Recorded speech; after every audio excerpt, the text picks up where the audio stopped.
it can ignite, and all you gotta do is bring the light.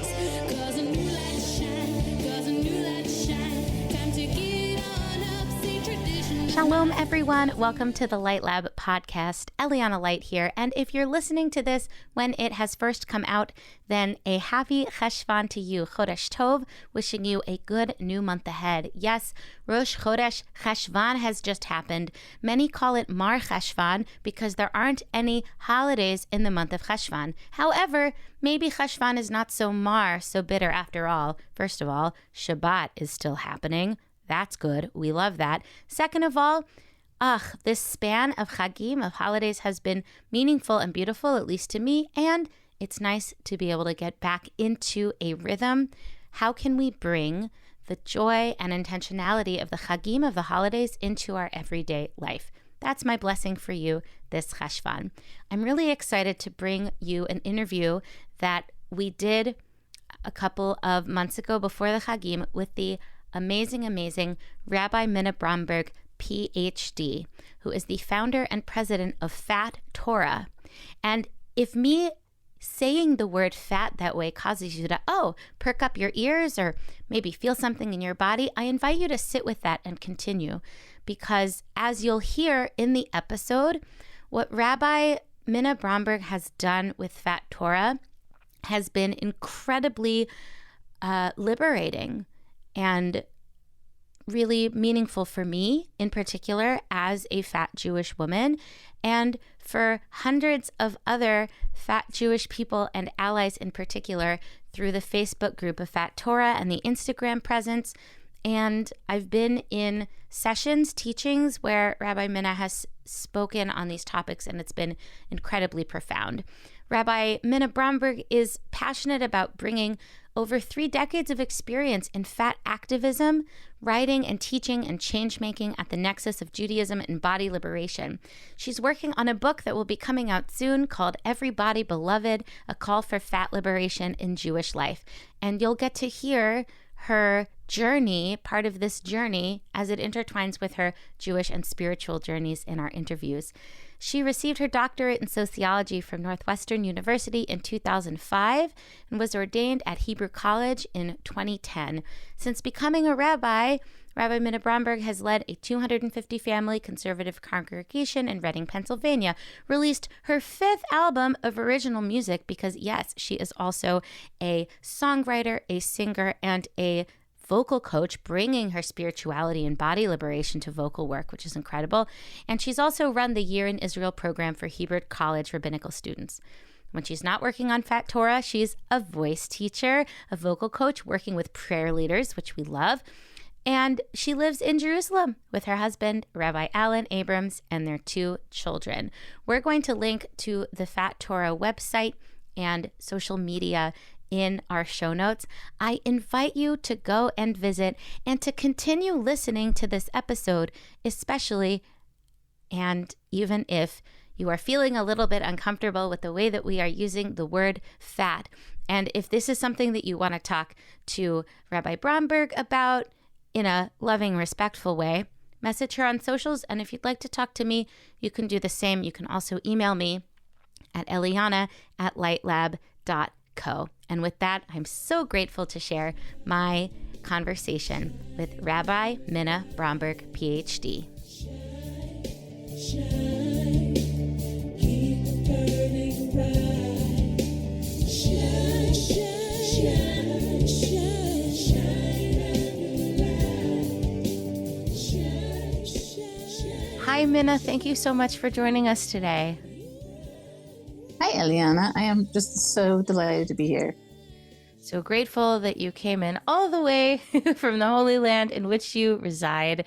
Lovely that we get Zoom to be able to talk together like this. And I want to start out, as we often do, with reflecting on your journey. And I'm wondering, what was tefillah for you when you were a kid?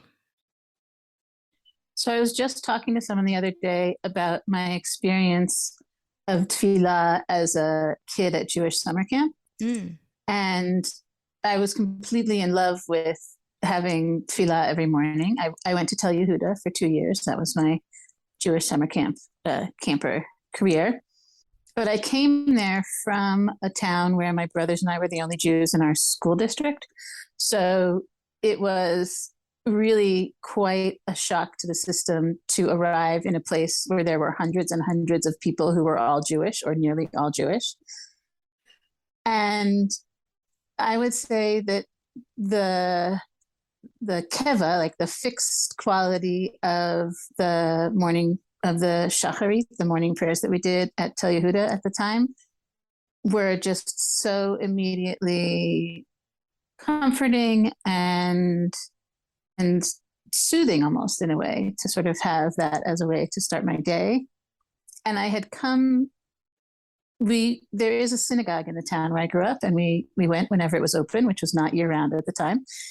And I loved prayer there as well.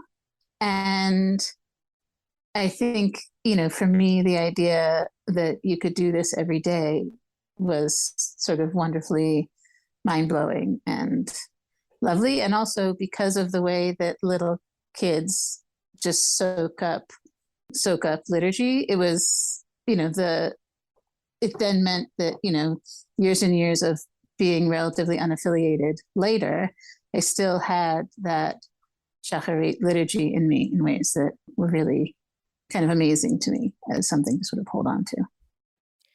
That's really beautiful. When you say that the liturgy showed up in your life in other ways, I'm wondering if you could expand upon that.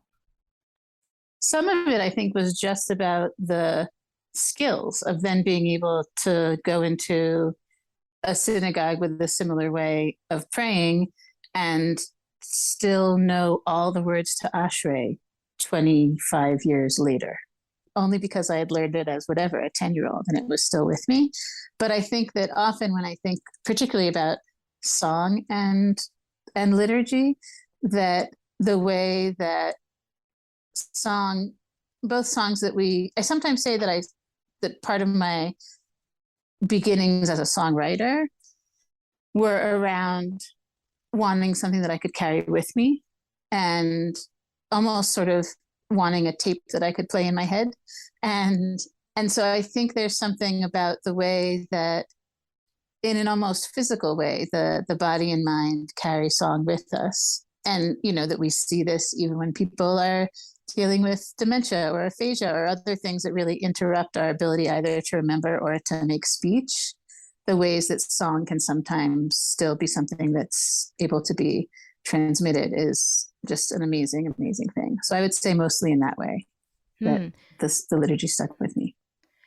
It's beautiful that you brought up songwriting. I'm wondering, on that particular journey for you, did any elements of tefillah slip in there? Any prayerful feelings or connections to the liturgy? That is a great question. I'm thinking about my earliest songs. My earliest songs, I guess I could sort of retroactively say that they were certainly about yearning for connection. And I absolutely think that prayer is about yearning for connection, and particularly about whether there's a way to experience connection in the yearning itself. So this desire to, when we're in mid-song or mid-prayer, this real desire that the yearning itself is sort of a string of connection. So I sometimes think of the line also from Ashrei, Karov Adonai L'chol Kolav, right? That God is close to all who call upon God. And what does it mean to imagine that the closeness is generated by the calling? And whether the closeness is something that we actually feel in the calling or not, right? Like whether the closeness, like not so much that God comes close to us when we call, but that somehow closeness is contained in our crying out.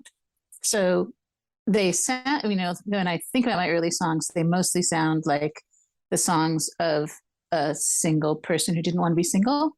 And I love the idea that in fact that yearning for connection absolutely has the divine in it. That's beautiful. I really see my early songwriting in that as well. And I'm wondering, as you reflect on this journey kind of through childhood and through young adulthood, did you have any experiences or have any teachers that influenced your ideas of what tefillah is or could be? Prayer experiences that maybe from the outside don't seem like prayer experiences, but really felt prayerful to you? It's interesting because I think that some of my most powerful spiritual experiences as a young person were actually about being alone in nature. And so, in some ways, I guess I could say that, the ocean was my teacher or the beach was my teacher. I'm trying to think of whether there were also people. I certainly had teachers. I mean, I think prayer for me and song, and certainly songwriting for me, is also about the desire to be seen for who we are and accepted for who we are. So I certainly had teachers, either formally or informally, who had that accepting presence, who were that accepting presence for me, and feel really lucky that I did. Yes, that is a lucky and beautiful thing. I love the idea of the ocean or the beach being your teachers. I would assume that they were teachers in thinking about or feeling senses of gratitude, awe, expansiveness. Is there anything that you would want to add or expand onto in that list? Yeah, I think definitely sort of that sense of wonder. I used to love to, and I still love to, I used to love to, this isn't true of every beach, but on some of the beaches where I grew up, if you look through the sand, you can find really minuscule shells, like tiny, tiny little baby shells.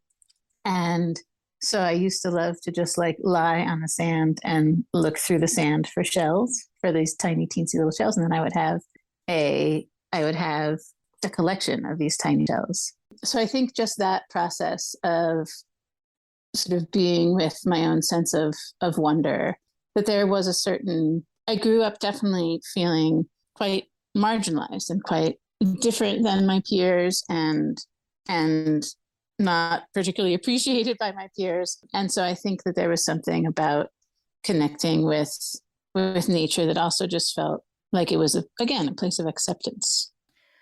That's so beautiful. And that theme of acceptance, I would think, perhaps played a role also in maybe a parallel or winding as well journey of fat liberation and self-acceptance. And I'm wondering where you see, or if you see, tefillah, spiritual or liturgical connections or echoes on that journey of yours. The most obvious one for me is in my journey with dieting as a child. So I started dieting as a 7-year-old and stopped when I was 16 or so. And those years were really years where I had a lot of hatred of my body and a lot of self-hatred for not being able to control my body in ways that I thought I was supposed to be able to. And the decision to stop dieting was one that I very, very early on very strongly associated with Yetziat Mitzrayim, with the Exodus from Egypt, and just really experiencing a sense of personal liberation and what it means to be freed from something that you feel completely stuck in. I think that was even before I knew the beautiful teachings on this idea of Egypt as a place of narrowness, which also then sort of layers on beautifully to narrow ideals of what bodies should look like, etc. So I think anywhere in the liturgy that Yetziat Mitzrayim comes up, which is pretty frequent, right? That it comes up in Kiddush when we talk about, why we're marking Shabbat, and it comes up in, certainly in Michamocha and celebrating at the shores of the sea. So any of those resonated for me in that way. And I also had a song snippet of my own that I remember emerging from a very difficult argument that I had with a loved one about my decision to not diet anymore, and feeling completely alone after that argument. And then the sort of song snippet that came to me was definitely about, I can sing it for you if you like. It was definitely about what it means to hold on to something that no one else around you holds on to. Because I think one thing that's amazing to me about sort of the parallel of Yetziat Mitzrayim and deciding not to diet anymore is that still now, but certainly when I was doing this 30 years ago, the feeling that it's not that you're leaving the place of stuckness in order to immediately enter a wonderful promised land. You're agreeing to give up what you're giving up, in this case, dieting, because it's not working anymore and because you just can't stay there anymore. In fact, you're wandering into complete unknown. And so I think, that part of it for me was a willingness to give up what wasn't working for me in the absence of, I had some support from my mother, certainly. And I pretty quickly thereafter connected with the fat acceptance movement. But in terms of sort of, you're wandering around in a world that's completely suffused with diet culture. And so the little song prayer snippet that came to me goes like this. Oh, shelter me, Shekhinah, beneath your wings. Oh, shelter me. And in this storm, my anchors hold, and my Redeemer be. Oh, shelter me, Shekhinah, beneath your wings. And so I feel like that's also just really, definitely one that sort of stayed with me as a prayer. Thank you so much for sharing that. I felt that comfort, and also, as you said, the closeness in the calling of that beautiful prayer. And it's really special, and I feel like you've tapped into this. If you don't feel like there's a prayer that directly connects to the thing that you're trying to say, write your own, right? We get Absolutely. We get to be the architects of our own liturgy in that way, which is so beautiful.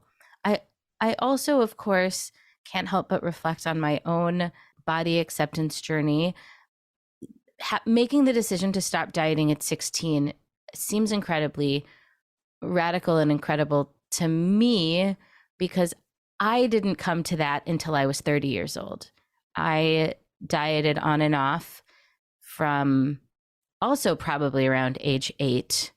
And I don't have to go into details, but certainly towards the end there, I was not treating my body with the love and the care that it deserved. In fact, if a straight-sized person was doing what I was doing to my body, they would probably be told they had an eating disorder. Whereas I, as a fat person doing this to my body, was praised for doing the thing that I was supposed to be doing, which, looking back on that, seems awful. I'm wondering, 16 years old, how did that come to be? How did that come to you? So I think my mother's sort of somewhat parallel journey with mine was a big part of what enabled it. And I would also say that the other most powerful force was that I was in college. So I went to college early. I went to Simon's Rock, which is a school that was designed for students who want to leave high school early. And so I was at Simon's Rock starting in the late 1980s and early 90s. And it was the first time that I encountered teenagers who were out as gay and lesbian, which was the terminology we used at the time. Some of them might have said bisexual, but I don't think queer was in use much at the time. And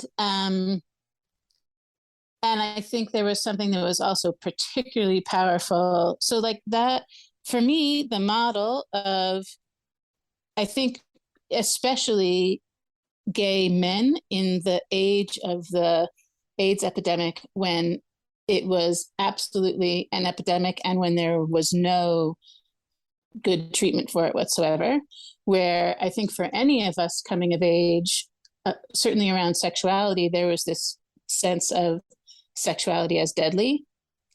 And to have then people in my life and in my friend circle who were out about an identity that was so, so stigmatized was an incredible example for me, and an incredible example of radical acceptance of oneself.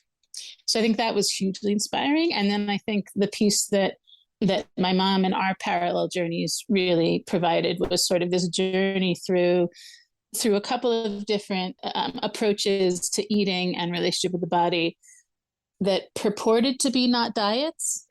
And I think in retrospect, they were sort of like, I mean, they were basically intuitive eating at their in its infancy, before the term intuitive eating had been coined, I believe, maybe, or before I encountered it anyway.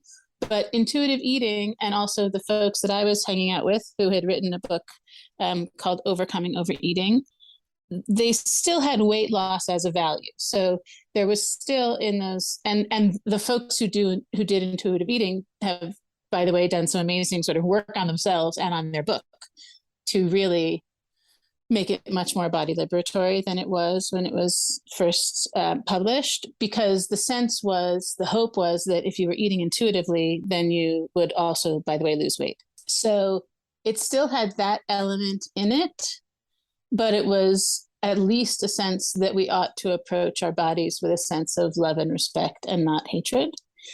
And then somehow I found the magazine Radiance, which was a magazine for plus size women that was not a fashion magazine. So there was BBW, which was for big, beautiful women, which was much more of a sort of fashion magazine for larger women. And Radiance was not that. And I imagine that in the pages of Radiance, I found out about NAFA, which is the National Association to Advance Fat Acceptance, which has been around since 1969, and connected with them, and connected with, there was a part of NAFA called the Fat Feminist Caucus, and that really appealed to me. And so I started going to fat women's gatherings in hotels in New Jersey. And we would have workshops on how to deal with doctors, and also dating advice and all kinds of other things. And we would also have pool parties and just hang out with each other. And that was really just that. I mean, that was the beginning of my life in the world of fat activism, but it really came from a place of finding other people to connect with who were fat and who had decided to be okay with that. It seems so simple, and yet, as we know, it is so much more complicated than that. But your parallels to coming out, they certainly ring true for me. I remember this was like right before COVID. I don't have to go into the whole thing, but I was wearing like a crop top and an oversized coat, which are things that I was reflecting on as a fat person. It's like, don't wear anything that's too small, because we'll see all your stuff hanging out, and don't wear anything that's too big. Why would you take up more space? And I referred to myself as fat in that post for the first time. And it felt like coming out. It felt like this is a part of my identity that I have been trying to distance myself from my entire life, trying to stop being that, and the acceptance of just like, this is who I am. And of course, the many well-meaning people, particularly, I would say, well-meaning women in the Jewish community, who flocked in to say, you're not fat, you're beautiful. And then the kind of learning that comes. I'm wondering, what do you see as the particular challenges or the particular shape of fat phobia on one side and fat acceptance on the other that you have encountered in the Jewish community? So I have to say that the aspects of fat phobia that I've encountered in the Jewish community have been magnified manyfold since I started talking about Fat Torah and have been collecting other people's horror stories. So my own sort of most obvious experiences are certainly around. Well, so one most obvious experience that really was part of what launched Fat Torah was this Hanukkah party that I went to with my daughter when she was 3 years old, and I was 9 months pregnant with her little brother, where we were supposed to be dancing. And I'm someone who am at a place in my relationship with my body where I'm generally actually comfortable dancing in public, which feels like a wonderful thing. But at the time, I was 9 months pregnant and didn't really feel up for dancing. And I realized that I had this whole dialogue in my head about, wow, I hope everyone here knows that I'm pregnant, and that's why I'm not dancing, which, when you think about it, is actually a very ableist thing to say to yourself. Like, anybody should be able, theoretically, to show up in a space and move or not move however they can and however they want to. And so I had that piece of the dialogue, and then I had another piece of internal dialogue about, like, well, come on, no one's judging you. Everyone's wrapped up in their own stuff. Don't worry about it, sort of trying to pacify myself. And then we took a break to eat sufganiyot, beautiful, delicious fried jelly donuts for Hanukkah. And the song leader, after a little while, very deftly, didn't give the 3 to 5 year olds very long to eat their sufganiyot, and immediately wanted to get back to singing and dancing, which was a great move on his part. And so he said, let's all get back to dancing unless you've gotten too fat from those sufganiyot. And the one piece of it was just that reminder of, like, oh, right, my fears about being judged are because I am constantly being judged. And so to simply try to pacify myself is really not such a helpful approach, because it is the case that I'm constantly being judged. And so there was that piece of it, just the personal pain, which, I think when we think about Jewish leadership of all kinds and leadership in general, what we do and what the role of our own personal pain is a really good question. But in this case, it was important for me to acknowledge that it's ouchy when someone says something shitty about bodies like mine in public. And in private too, but certainly in public. And so there was that piece, just the personal pain. And then there was the piece of, how can this guy say this in front of these little kids when we know that kids that age are already starting to judge their own bodies and other people's bodies? And that those kinds of judgments can lead to all kinds of disordered behavior and really have an impact on mental and physical health. And then there was the piece of it that was like, this is actually a barrier. Like, the stigma that you are perpetuating is a barrier to our enjoyment of our holiday traditions. So there was that piece. But the piece about it that was really, transformative and sort of made it Fat Torah for me was that I also had this upwelling of, like, this guy seems to not get that we are here because Hanukkah is a celebration of fat. Like, where did he miss that? And of course, he missed it where everyone misses it, right? And so that desire. So for me, it's definitely always been, as you framed it in your question, this sort of twinning of where does fat phobia show up in ways that create barriers to connection with Jewish tradition, and how can Jewish tradition itself be used in ways that are liberatory? So when I teach about, and when I write about the ways that happens, I divide it somewhat arbitrarily into four different areas of impact and action. And those are sacred space, by which I mean all of the physical access issues. So does your synagogue or your sukkah or whatever, or your home or whatever Jewish space you're creating, does it actually have seats that fat people can comfortably sit in? And that's, obviously there are other physical access issues as well, but that's an important one. Sacred space, sacred speech, which is about how we talk about food and bodies. Sacred time, which is about the ways that our holidays are really about mostly feasting and also some fasting, and the importance and centrality of how we think about food and bodies to the year cycle. And then sacred text, which is really about, what would it mean to have a fat liberatory approach to learning sacred text and to Torah itself? What would it mean to have a Torah of fat liberation? And so I think some of the, for me, most painful stories that I've sort of been collecting from other people are really around the ways that anti-fat bias really does get in the way of their connection with Jewish community or Jewish communal life. So I think what I wasn't anticipating when I started this work and when I started asking other people to share their stories was how many horrible stories I would collect about clergy and other people in positions of leadership, right? Because when I was on the Bima, I wasn't preaching about my diet. And so I wasn't in the room usually when there were rabbis who were doing that and doing that in ways that really reinforce stigma. So I think any of those things that really just reinforce stigma and reinforce the ways that stigma is a barrier to full participation. I, of course, am seeing parallels in my own life. But one of the incredible things, out of many incredible things that Fat Torah is doing, I think perhaps even the most radical, at least to me, is just getting all of us together to talk about it.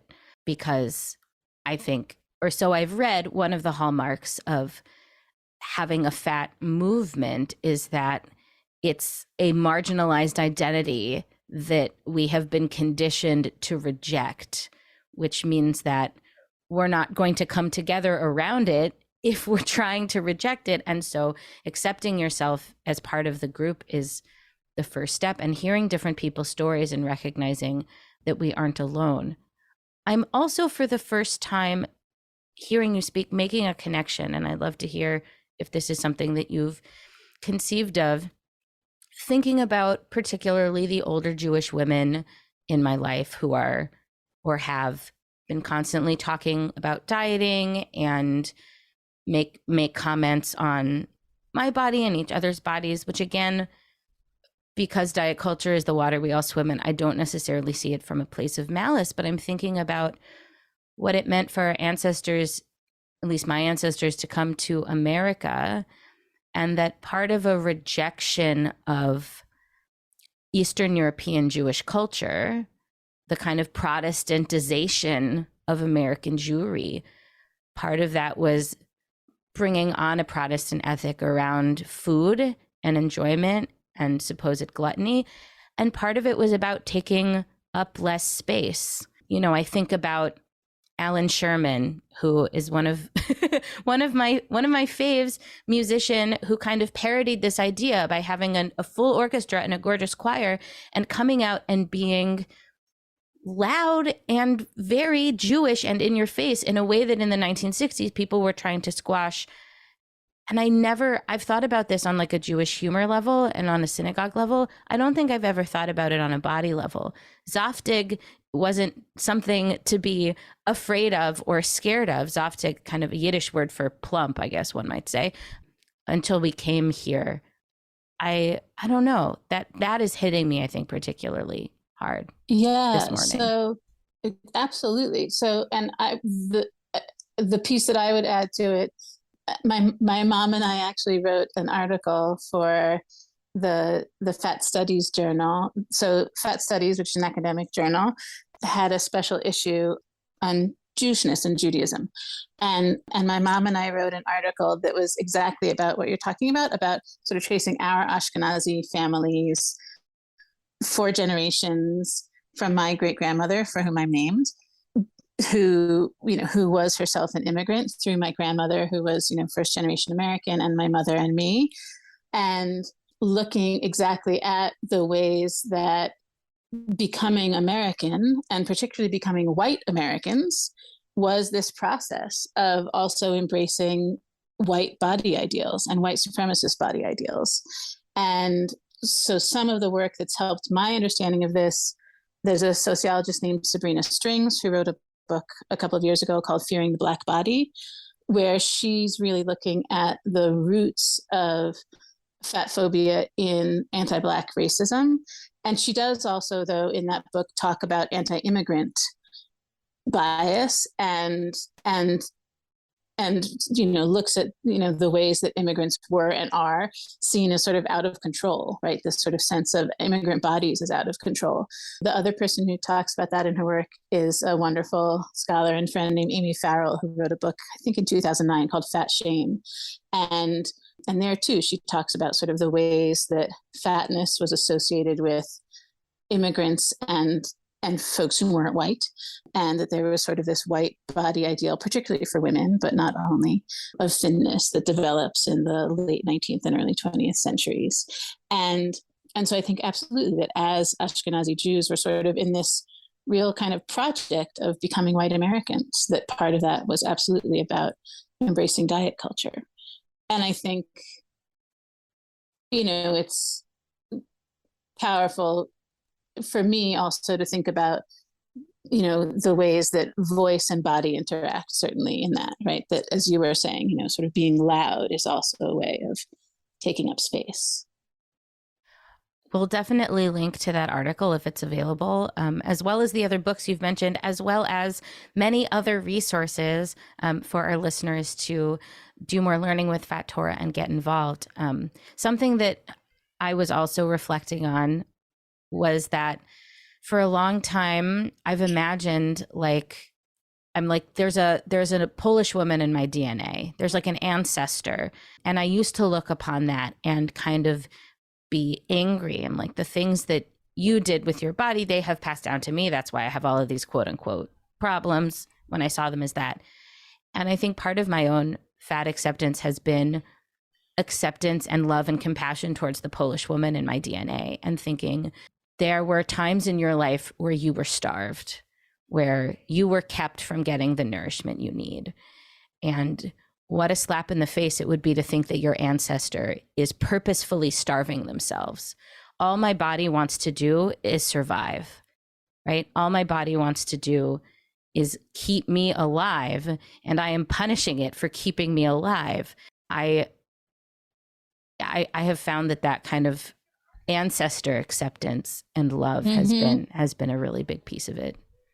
Absolutely. I mean, the ability to eat less food and not die is a pretty amazing for a body to do. And it's not so surprising that those were the folks who were then able to reproduce and pass on purple genes to us. Pass on that to us. Some of the people who listen to this podcast are community leaders or prayer leaders. And I'm wondering what you would like to say to them, people that hold this position in communities and congregations. What are a few things that we can do to make our spaces more accommodating, as you said, but also spiritually and prayerfully? What are the kinds of things that we can raise up or keep out to make it more of an acceptance space for all bodies?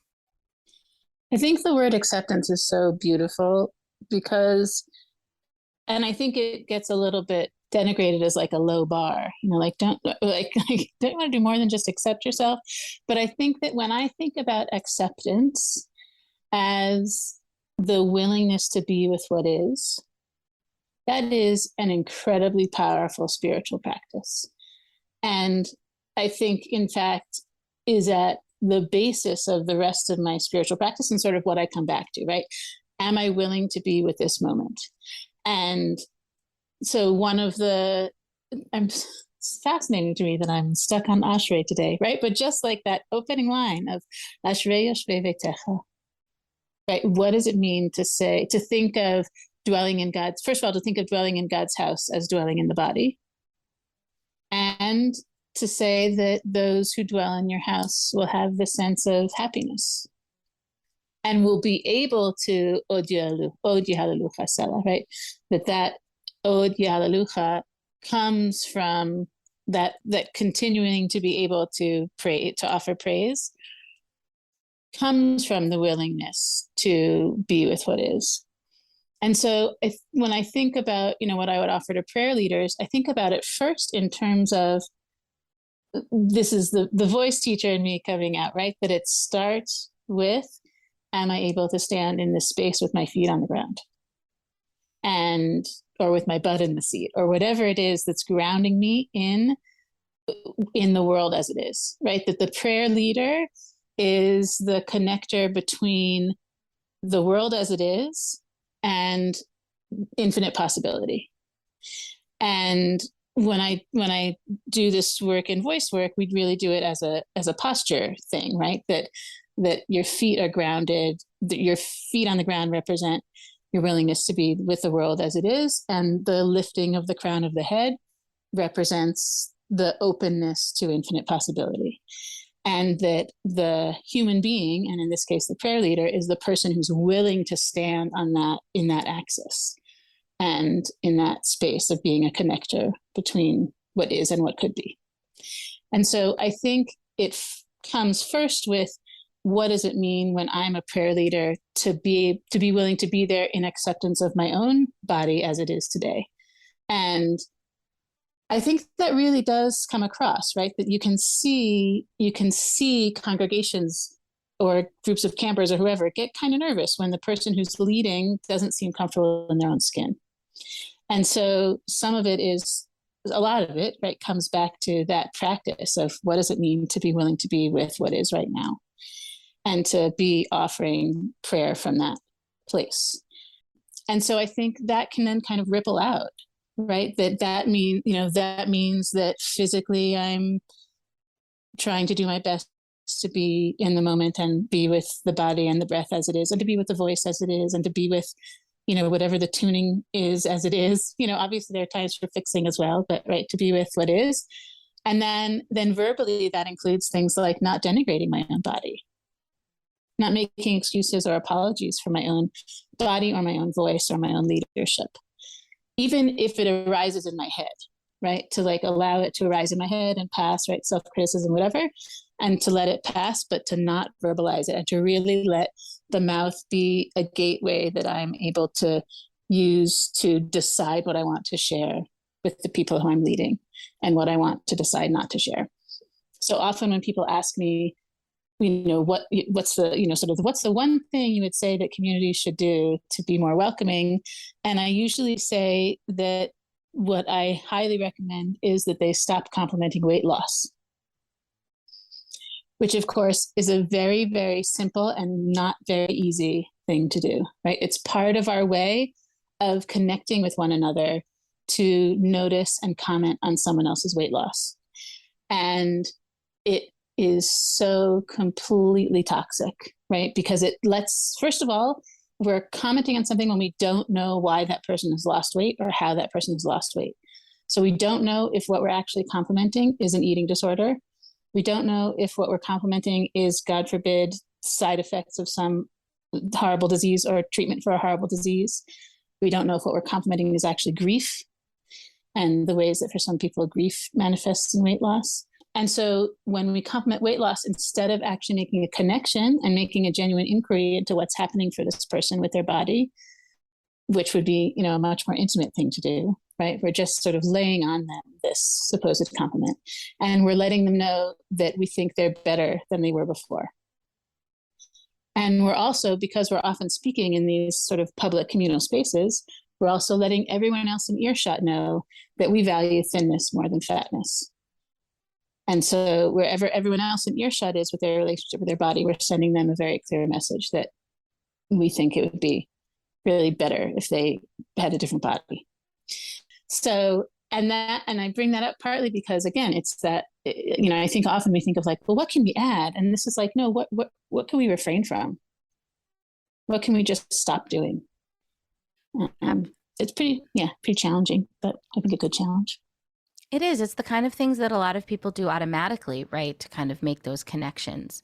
I remember, I'd say this was a couple years ago when I was probably in the throes of it. And I was the smallest, quote unquote, I guess, I'd ever been. And I was at a Jewish conference and I was with my friend and I said, we're going to do a lap and I want you to notice, because I need someone to witness me and not tell me that this is all in my head. Because, right, for so many people, especially thin people, it's only about self-image and it's only about self-esteem and it's not actually about like what happens for real in the world. I said, we're going to do a lap and I want you to notice how many people say, wow, you look great to me and not to you, even though you look amazing today.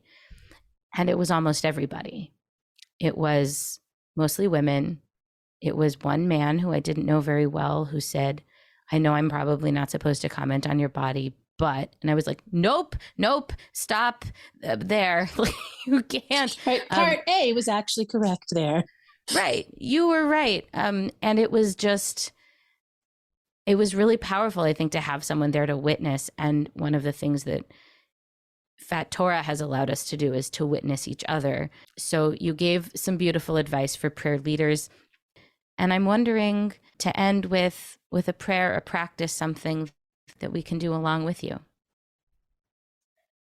I think one of the most powerful teachings is also one of the most basic, in the sense that it's just so central to Judaism, which is the practice of acknowledging every human being is created in the divine image.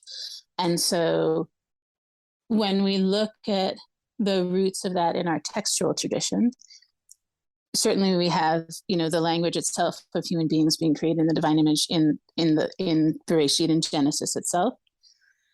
But there's an amazing conversation about what it means to be created in the divine image in Mishnah Sanhedrin.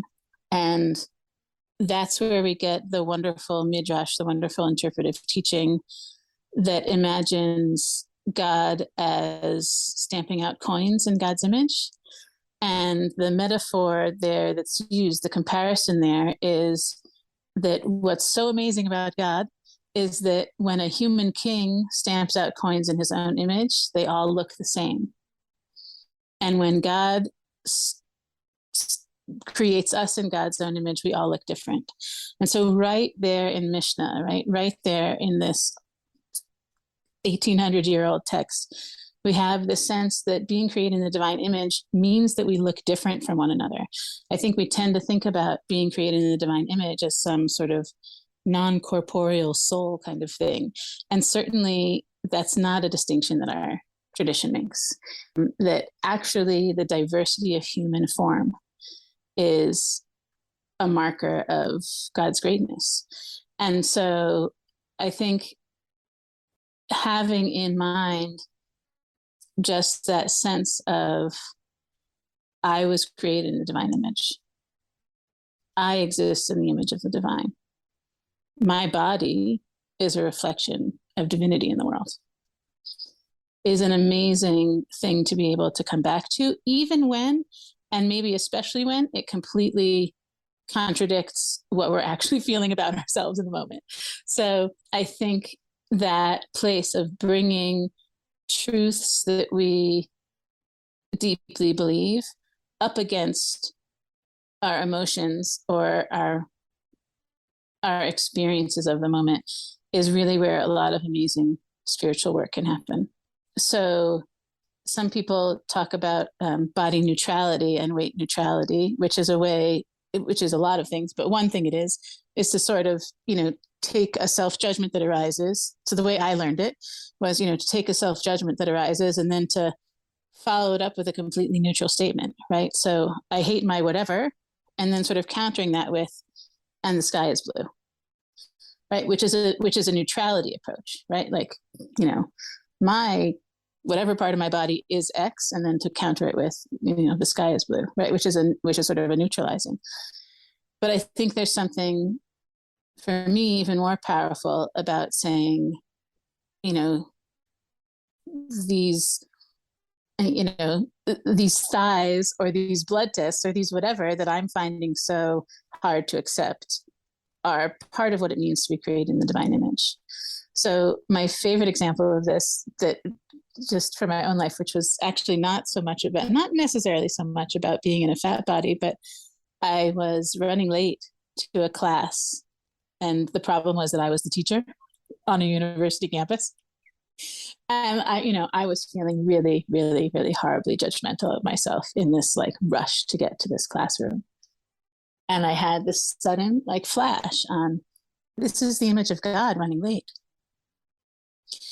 And what's powerful about it, which I shared this with folks in my rabbinical school, and my teacher, Rabbi Sharon Cohen-Anisfeld, was like, yeah, like, isn't the image of God so often running late? But like, where are you, God? You seem to be running late. And so to hold that sense of what it means to imagine and what it means to allow ourselves to speak, that this body is the image of God, right? What can we learn both about ourselves and our bodies, and also what can we learn about God? So simple, and yet for so many of us, so devastatingly difficult. Listener, I invite you to repeat that to yourself and feel it. I am made in the image of God. This body is made in the image of God. And also, as a practice I have found for building fat acceptance in myself, was to surround myself with images of fat people just doing the thing, being alive. We can link to some of those places in the show notes, but also, just like many phobias, this can be internalized. And I know I myself, sometimes when I see someone that's more fat than me, my reaction is one of judgment. But to then make the second reaction, this is a human being that is made in the divine image. How can we extend that to everyone? Absolutely. That's a wonderful extension. Thank you for that. Wow, wow, wow.